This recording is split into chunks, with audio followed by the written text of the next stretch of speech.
Hey, good morning, everyone. It's Friday morning, so it's time for Hollywood Breaks. It's good to be with you once again at this on this beautiful time and this beautiful day. And you can see we have even more beautiful people with us because Keith keeps bringing his wonderful friends into this room and have this conversation. So, Keith, I'm always thankful. Michelle is the latest and greatest of this collection of wonderful insiders that you have. Why don't you take a time to introduce yourself and introduce Michelle? Yeah, I mean, I got to stop bringing on all these people who always look better than me. Like, you got to kind of go with people that don't look as good as me. Anyway, We have to figure out what's more challenging there, Keith. yeah, that's true. Really glad to introduce this guest today. She is one of my former colleagues at Fox. Was truly in the trenches with me at Fox, and did some really great work with her. She's wonderful to work with. It really was like a true family while we were there, and it's great to reconnect with all these people. And I will say, she is definitely one of the best people to be at a Golden Globes party with. Her and her husband definitely know how to party. I will give her that. So, without further ado, please welcome Michelle Marks. Glad to have you, Michelle. Great to have you here. Welcome to Hollywood Breaks. Why don't you start? We always start these off by having people describe how they got started in the business, where they come from. So, why don't you start there and tell us a little bit about your background? And tell us about this Golden Globes party. Well, first of all, thank you for having me on. It's really nice to be here. I've seen a few of your Hollywood breaks, so I'm very excited to be here. Thanks. As Keith mentioned, we had some great experiences working together at Fox. But actually, before I started at Fox, I'm a Syracuse University graduate. And Go Orange. Go Orange.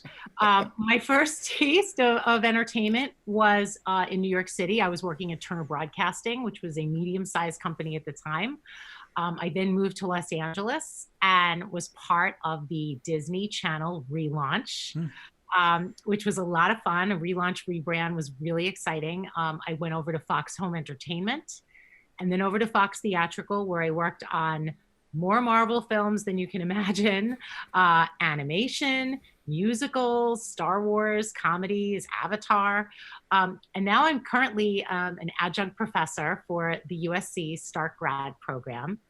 And here I am today on your podcast. Okay, so this resume is amazing. I want to ask this question to everybody that we have on Hollywood Breaks because I'm always so curious of really, how'd you get started? You kind of heard the resume, but there's also something so curious of how did you have such a great resume? Like, what did you do right that you get to go from Turner to Disney to really the Marvel world and Star Wars world, all that kind of stuff? Well, I like to say I did a bowl of spaghetti because I didn't have any relative that was paving the way for me. So I literally was super lucky when I moved out to California. The Disney Channel was going through sort of a rebrand. It was the stepchild of the Walt Disney Company. And I wanted to get into film, but nobody would hire me because I had no film experience. Mm-hmm. So I had cable experience, and the Disney Channel was a cable service that at the time, if you subscribed to any of the cable operators, there was a package you could buy, kind of like a sports package with ESPN. Right. Get the Disney Channel, you pay a little premium. And they needed people not only to market their tiering campaigns, but to help relaunch it because a woman by the name of Jerry Laybourne was heading up all the Disney, ABC, Cap City merger stuff that was happening. And so I had so much experience working for different cable properties at Turner that they felt that I could be an asset to what was the stepchild of the Walt Disney Company. And it was a really exciting place to be because, so often you're given opportunities that you're not really prepared for, but if you're motivated and driven, you can pretty much do anything. And I was really excited about the opportunity, not just to launch preschool programming blocks or original movie blocks, but we took the people from Mickey Mouse Club, Britney Spears, Justin Timberlake, and made them into superstars. And nobody knew who they were. And we had an incredible team of people at the time at the channel who've all gone on to do amazing things, who really helped brand it. And I had a great opportunity then to move over to Fox Home Entertainment, which still wasn't quite the theatrical that I wanted. But what was Like one much step closer. Yeah. it was my bowl of spaghetti. Yeah. So I'll tell you a little quick story of a project that I had the opportunity to work on at Fox Home Entertainment, because the movies that we were working on for that group were films that had come out 25 years earlier or 40 years earlier. They had a newspaper ad. There were 3 television networks that people were using to market. So it was kind of a blank canvas. And so we were working on things like the Rocky Horror Picture Show 25th anniversary. Let's go to VH1 and bring in their fan club and do a live stage show in Vegas. That has absolutely nothing to do with a Rocky Horror Picture Show purchase. But yet we created an event and made it feel really important. And it was the beginnings of experiential marketing.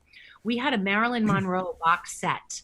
How are we going to make this sexy? Well, I knew that Marilyn was the first cover of Playboy magazine.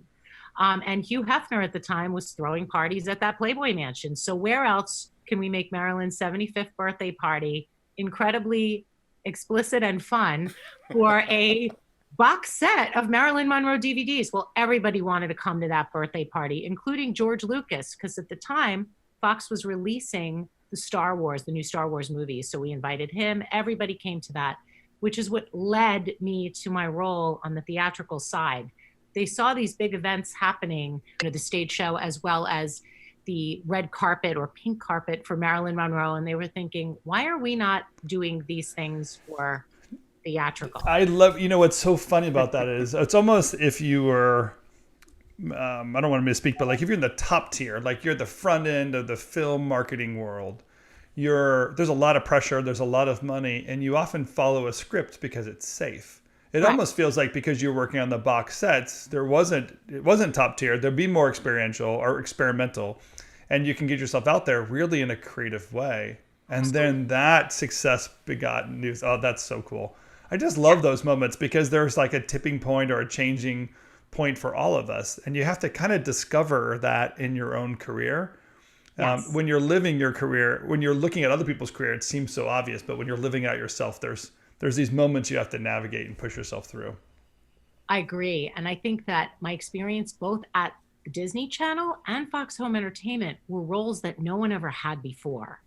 And if you're given that opportunity, you don't have to follow a blueprint, or you can look at the existing blueprint and recognize things that can make an impact and make a change. And I think that, game changers are so important today. If you just follow a blueprint, and you're never going to expand and learn and grow. And so working on the Fox theatrical business was so much fun because these were first-time brands coming out. It was really exciting, not only to work with talent and producers and directors, but the opportunities to work with brand ambassadors on different platforms, people who were on shows or on athletes who you think, well, what did they have to do with this movie? But we borrow the equity and make them our brand ambassadors, and it suddenly became content versus a paid commercial. Commercials were important, but everyone had a DVR. Everyone zapping through those commercials. So it's all about integration versus interruption. It was all about using these amazing brand ambassadors. So it felt like, oh, wait, my show is back on? Oh, no, that's not my show. But they're talking about something and I like them and I'm interested in that. So I think I'm going to watch that, or I'm going to see that. And I really embrace that and would always try to find that one big idea that would be the unexpected, exciting, home run, shareable moments. Everybody wants to be viral. You can't say this is the thing that's going to go viral, but it's having the ability to have your finger on the pulse of things and say, no one saw that coming, but it was really, really rewarding. Well, when we were pre-showing, Keith, you were telling the story about The Greatest Showman. Just kind of tell this story here, because I know that's... Well, I obviously had left prior to that movie releasing, but I was there for sort of like the early iterations of it. But I watched it on Fox, and I knew as soon as I watched it, I knew in my head, I was like, oh, this has Michelle marks all over it, because it was big, it was huge, it was original, it didn't feel like anything that any of the other studio had ever done before. And I think that is where Michelle always shines, is she always pushes the envelope And I think that is what is in dire need of pretty much every studio right now. And the one question I would ask you, Michelle, is, one, talk a little bit how you kind of got that all together, because just the mere putting that all together. Thank you so much for making me feel so good about something. I love that. But basically, The Greatest Showman was a very challenging movie. It's a musical. It's about a circus. Circuses can be polarizing. It was trying to make this the most compelling, film that people were going to want to see during the holidays, because you had the new Star Wars. It was Star Wars: The Last Jedi that was coming out at the exact same time. I want to say that it was also like Jumanji, Welcome to the Jungle. I mean, these were brands that everybody knew. Pitch Perfect 3. I mean, these were all the films that were coming out at the time. We're like, how on earth are we going to make this with the objective of this is going to be the holiday movie for that season? And so I was given this incredible opportunity. There was a live, all the networks were doing those shows live, Hairspray live. Oh, right. I remember that trend. Yeah, live. right. So Fox had a live show going on. It was Christmas Story Live. And we had this idea. Jeez. Wait a second. Let's just marinate on this. The Christmas Story Live was not good. No, those lives are tricky, but it was a Yeah, they're very tricky. And so we had this amazing opportunity. We were going to do the first ever live commercial, not a 30-second commercial, but a 2.5-minute commercial live in this Christmas Story Live. And so they handed me the project and I said, okay, this is really intimidating, but also really exciting. The director of the movie was Michael Gracie, who has done many live, not live, but he's done many music video type of things. We had our director who was on board to help direct this, but the challenge was this was live. And so we were able to, I was like, we have to put our best foot forward. So we're going to need a second director. We're going to need someone who could pull this together and make it, someone with a lot of experience. And so I reached out to a personal friend of mine who is an incredible live director. Her name is Beth McCarthy. She directed so many episodes of SNL, and she's done so many great comedies. And she is the most endearing, wonderful person. And she agreed to come on and work with Michael. And we brought in an incredible team of people. And so we created this 2.5-minute commercial that we produced everything with a live musical performance featuring Hugh Jackman, Zendaya. But what was incredible, I thought, about it was that to prove it was live, we had to bring in some social influencers who would be behind the camera. And I encouraged them to have their phones on because I didn't think people would believe it. I didn't think people would believe that this was live. How do you know it's not pre-taped? Well, it's not pre-taped because if people have their phones and they're sharing it, then okay, this is the real deal. This is it.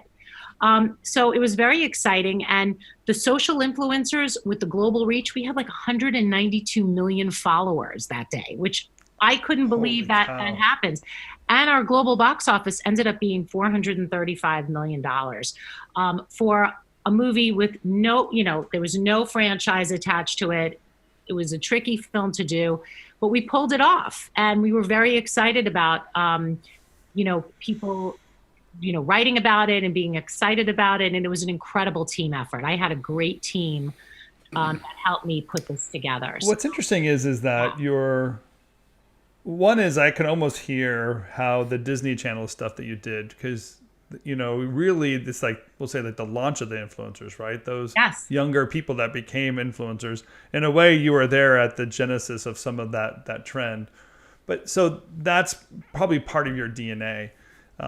But really what's interesting to me is that you're making content about content in a way. So today, one of the things we're catching on to inside of Hollywood Breaks is that the word film or word television is all just being melded to content. It's basically a generic word. It's kind of ugly, if you ask me, what's really happening.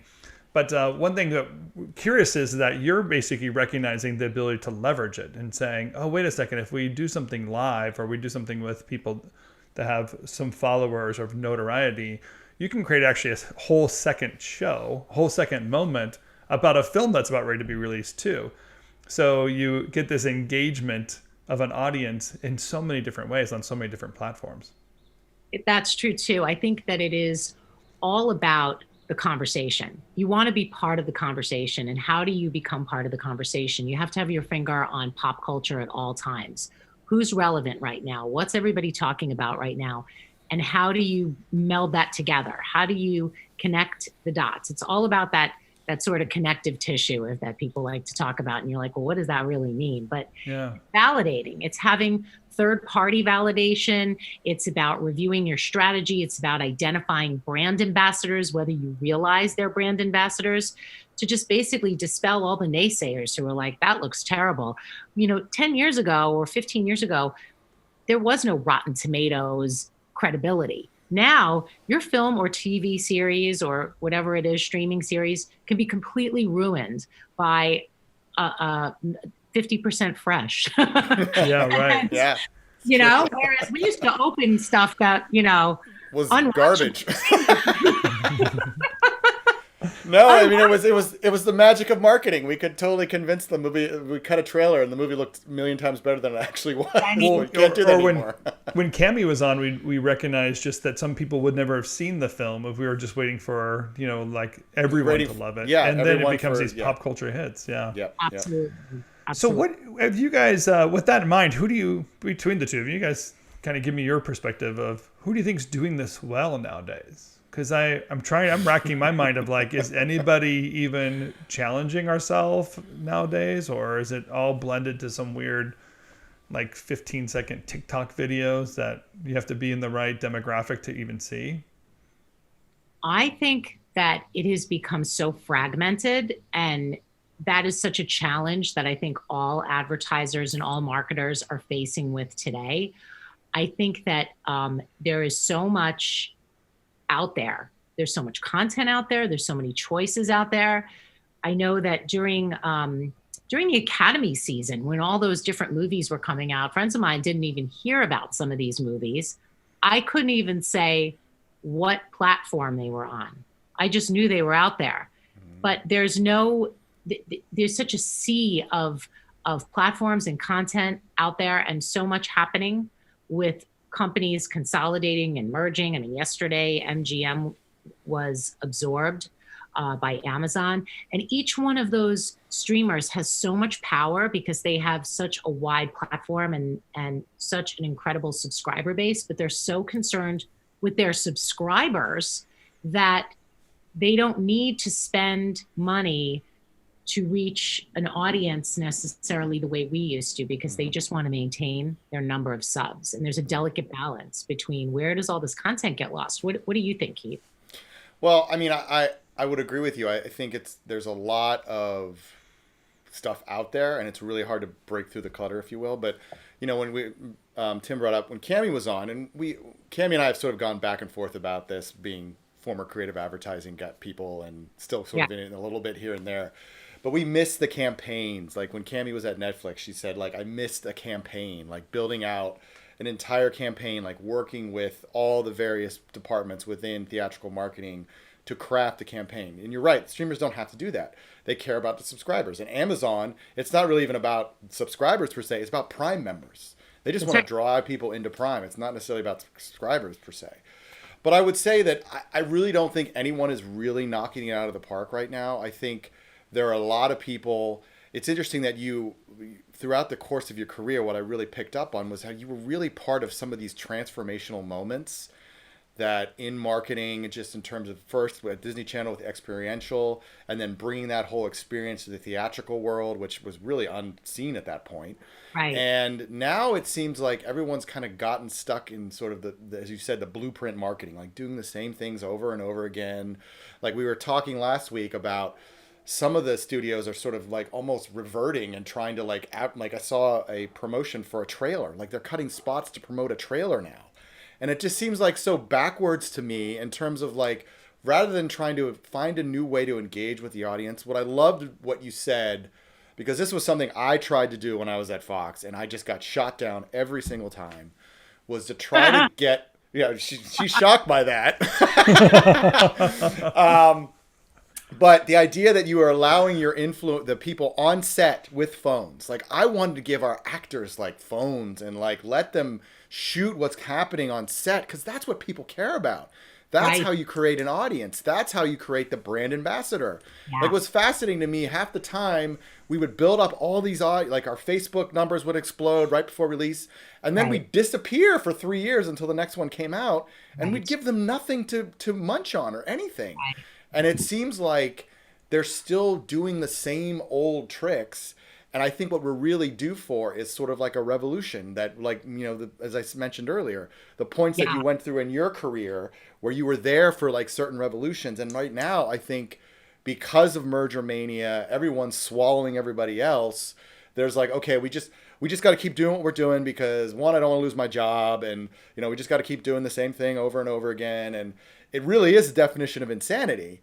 And, what I've sort of been trying to say to, till I'm blue in the face is we have to try some new things, guys. We've got to try to do different things. And you've got to push the talent to realize that, you know what, their movie stars aren't around anymore. You really want to be an influence. You got to position yourself as a brand. So start taking a phone to set and talk about what you're doing on set.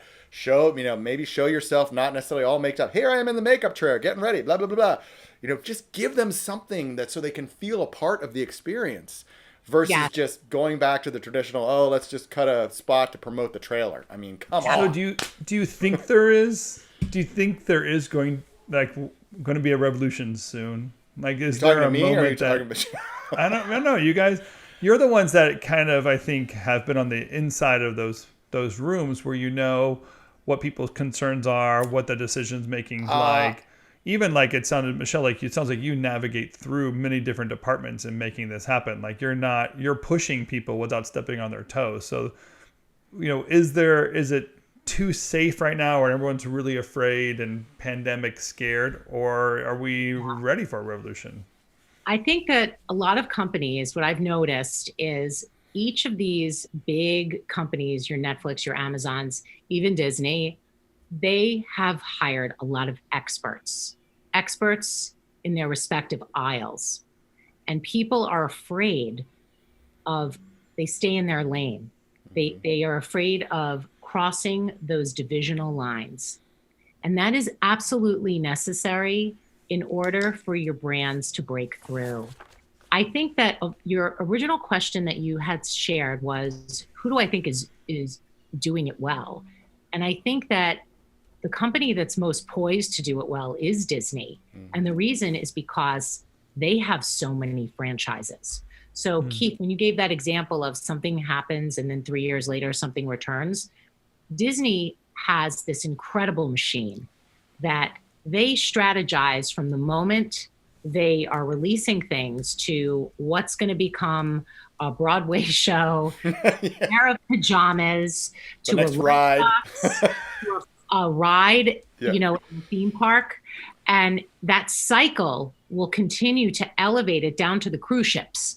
And so they are poised to really have that strength and longevity across so many divisional lines. And especially with releasing things in theater and on their streaming service, the Disney Plus or the Hulu, I feel like they are really in a great position to promote and support, but they have to be willing to cross divisional lines and not all stay in the individual lanes. It's obviously they have to be super sensitive too, because Disney is a brand that, that is coveted, but they have to be willing to cross the lines.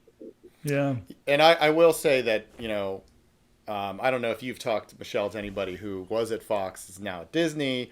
There's definitely been a bit of a culture clash with regards to that, because Disney is very much, I think you're right. I think if there's anyone, I mean, again, like when we were at Fox, the joke I always made was always ready, fire, aim in terms of strategy. We never really had one. It was just sort of, let's go. The movie's coming out. What are we going to do? And it was, that led to a lot of spontaneity and creativity. And, you're right. At Fox, it was like everybody crossed lines because there was just no way we were able to get anything done unless we did do that. Yeah. Because it was like we were a lean and mean machine. We didn't have 50 people to do one job like some of the bigger corporations did. So it lent itself to that. Now, I know that Disney is very sort of like, they do have sort of like they have great strategy. They really lay it out, but you stay in your lane. Like there's no sort of crossing over.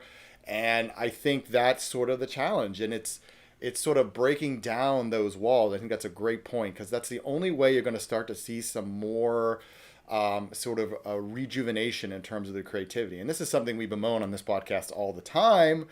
You know, we had Richard Rushfield on a couple weeks ago, and we were talking a little bit about how we basically had the same 5 or 6 people running the studios for the last almost 20, 25 years. Right. It's the same group, and they just sort of bounce around. Like, where is sort of like the Irv Thalberg, who was 26 when he was president of production at Columbia? Like the young guns now are like Emma Watts and Sean Bailey, who are pushing 50. I mean, it's like, where is that group who's going to kind of rise up and sort of, because that's what's going to take, because there's a lot of people who have almost been institutionalized, and because of all this merger mania, no one wants to rock the boat, because no one, again, everybody has mortgages to pay. Nobody wants to sort of get thrown out with the bathwater. So they're playing it safe. And I think we need a little bit of risk taking if we're really going to start to see a little bit of a revolution. Now, I know you're smiling at me because you're like, you're crazy. I think you're right. And I think that there needs to be some point of reference that can be part of these, as I said, call them cross-divisional lines. And that's why I always bring up social influencers, because I feel like you can put them in your series, you can put them in your film, and they'll start talking about it from the very beginning. And they could be your connective tissue for the whole campaign in a way. Because, regardless of the size of what an influence is, whether they have several million followers or several thousand, they're in a privileged position that they could really reach out to a lot of individuals online, and they have the power to sway everyone's purchasing behavior. And if you want people to go see your movie or watch your show, you're going to need to create that sense of urgency and know when it's on, even though you think, well, we did everything. It'd be impossible for people not to know. But everyone's living in their own little bubble. Bubbles, so if you think these bubbles, they keep inflating the bubble, and the bubble's going. But what happens outside of that scary Venn diagram? I guess what I'm thinking is, especially because we're talking to Michelle, like I'm almost concerned that the Michelle Marks of the world are going away. Like we don't have this opportunity where a person, works at a major studio, has the ability to walk in and out of different offices, to be creative, to challenge people, and actually be promoted and encouraged to do so instead of, asked to stay in your lane or whatever. That to me is what's kind of disappointing, is that we're making it too milquetoast all around. And I'll say this, it also sounds like the way you would go about doing your marketing, in the fact that you're making additional content and doing so, you'd almost feel like every studio would embrace this idea, because from every feature film they're making, they can make 4 other pieces of major content: a live event, a live commercial, social media content on the side, all building up to the feature film release, and fill in all those other channels, instead of kind of keeping everything systematically into strategic silos that don't have that crossover. So that's what I almost feel like. I almost feel like are we missing that person that has lived out an entire career in wearing different hats, that we're not asking them for their expertise anymore. Yeah. I would say yes. And the unexpected. I feel like people want to see the unexpected. It's always fun when you are a part of it, when you are discovering it. I remember we were at a Comic-Con a few years back. We had a Kingsman panel. The whole 45 minutes was dedicated to Kingsman. And we did a cold open. It was animated. And we basically worked with the sister company at FX to do an animated Archer short that featured our lead character, the Eggsy character from Kingsman, in it. And there was just this silence in the Hall H where you could hear a pin drop, and then this roar of excitement when people realized, oh my God, they somehow combined the Kingsman and Archer. Like, why and how did this happen? And it was so much fun. And that's the kind of stuff that, is a great way to kick off campaigns. It's a great way to feel like you are part of the pop culture and you're getting some excitement by an audience that's now going to have these shareable moments. And if you stay in your lane and you play it too safe, people aren't sharing. It just becomes something that's expected, So if you're young, breaking into Hollywood, trying to figure out where your place is, or you're an independent filmmaker, is there an opportunity in this? Is there an opportunity for somebody that's outside of the conglomerate system? I used to call it the studio system. Now it just feels like the big powerhouse system, to kind of become a trend and start something new and begin a new way of producing content or creating those followers. I think so. I think when you look at some of the gamers, for instance, and you look at companies like Epic Games, and they have the game Fortnite, and we saw Travis Scott do that concert last year in the game itself. It's really a matter of coming up with new and unique ways. If you're trying to get in from the marketing side, you have to figure out where are the consumers? Where is everybody? Where am I going to reach people and come up with unique ways to find them? But I feel like from a content perspective, content is king. There are so many platforms out there, and everyone needs great content because there's a lot of bad content out there too.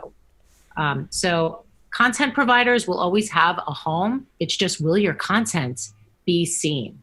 And how do you get your content seen? And it's the same questions that you ask everybody when you're making a film or a series. Who is this for? And why did we make this? And those are two questions that if you can't answer that, then it's going to fail. Yeah, we always got kind of dragged into those conversations a little bit later than normal. Right. But we should have. That's key. It's like, who is this for? Why did we make this? And they're like, we don't know. That's your problem. Figure it out. Right. Exactly. We paid for it. We didn't make it. We didn't make it. You figure that out. That's why we pay you. Right. Who thought this was a good idea? Oh, we've said that a few times in 335. I can tell you that. But so Keith, how many times have we been hearing this now in the 50 episodes into this? The gamer word keeps popping up. When we do Clubhouse meetings, Neil jumps in and talks about the gaming perspective and how they're really making it into episodics. The gamer world is becoming really the platform where you have the most ability to be creative, because I feel like it's a lot more dynamic than these established studio systems that are scooping things up. Yeah, I think Neil nailed it. What distinguishes the gaming from the theater is, like, you go to a movie and you're given, like, there's a story already told. You just sit and watch it. Whereas a game, you're involved in the story. You create the story. And I think if the movie industry is really going to start moving forward, there needs to start to being some sort of experiment with regards to a kind of a choose your own adventure. Sort of. I know you have a friend who's kind of doing something similar to that, and I think that's going to have to you're going to have to start playing with a little bit. If you really want to challenge sort of the gaming world, then it's got to be like, you got to start involving the audience a little bit more. And granted, that may be 10, 15 years in the future, but part of that may be sort of involving them somewhat in the marketing, bringing them in earlier, making them a part of the movie so they feel like they're invested versus just having stuff thrown at them. So when it comes time for the marketing to hit, you're ready to start your campaign, you've already got people who are on board because they've seen it. They want it to succeed. I mean, you have to really understand when you're sitting in a room with a bunch of people who have worked their butts off to make a movie, to open a movie. It's when you get invested like that, you really want it to succeed because you're so invested.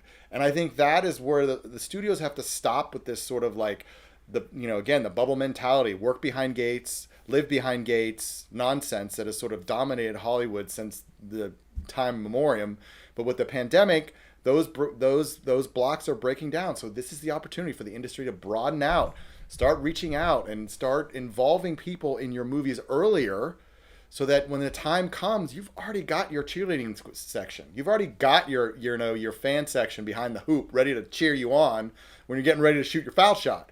That's what you need. And I think that is a way to be a more engaging audience until the technology sort of catches up, when you can start doing a more immersive experience in a theater. Sure.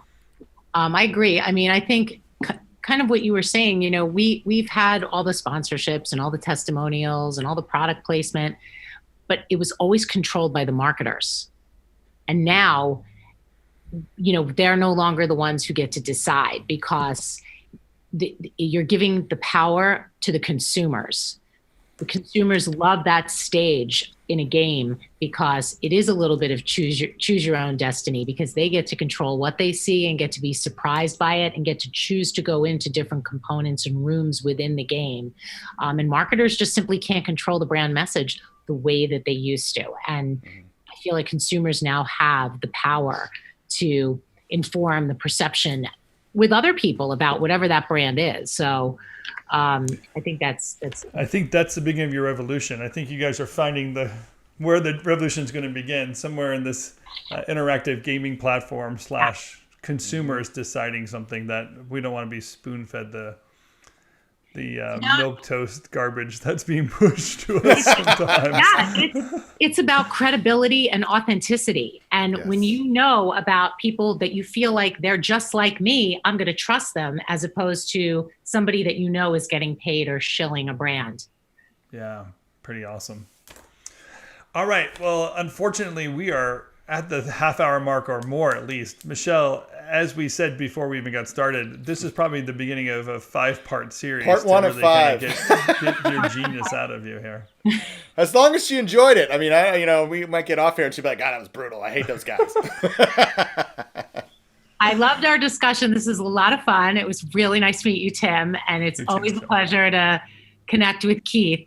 We've had many a good laugh in my offices. Yes, we have. Yes. I'm so jealous. I wish I was there on the Fox lot. These offices sound like a lot of fun and a lot of torture at some point. It was torture, but you know what? We never would have got through. I mean, I always say I never would have stayed as long as I had if it weren't for the people that I worked with on the 3rd floor. If I just had to work with the 1st floor, I might have jumped out the window. Out of the 1st floor window, Keith? Out of the first, yeah. And, like, jumped into the pool or the little water fountain outside of Pam's office. I'm out. Believe me, that's happened. Well, I can tell you with confidence now, Keith, the Golden Globe parties this year were not the same as the ones you guys enjoyed back in the day, too. So you guys obviously lived out a beautiful moment that will not be recreated. I think we were at one of the last great ones. It was a lot of fun. So that's really cool. Well, thank you for being here, Michelle. We loved having you part of the conversation, and we will have you back. And for those of you who are listening, please, if you love what you hear today, hit the subscribe button, tell your friends about it.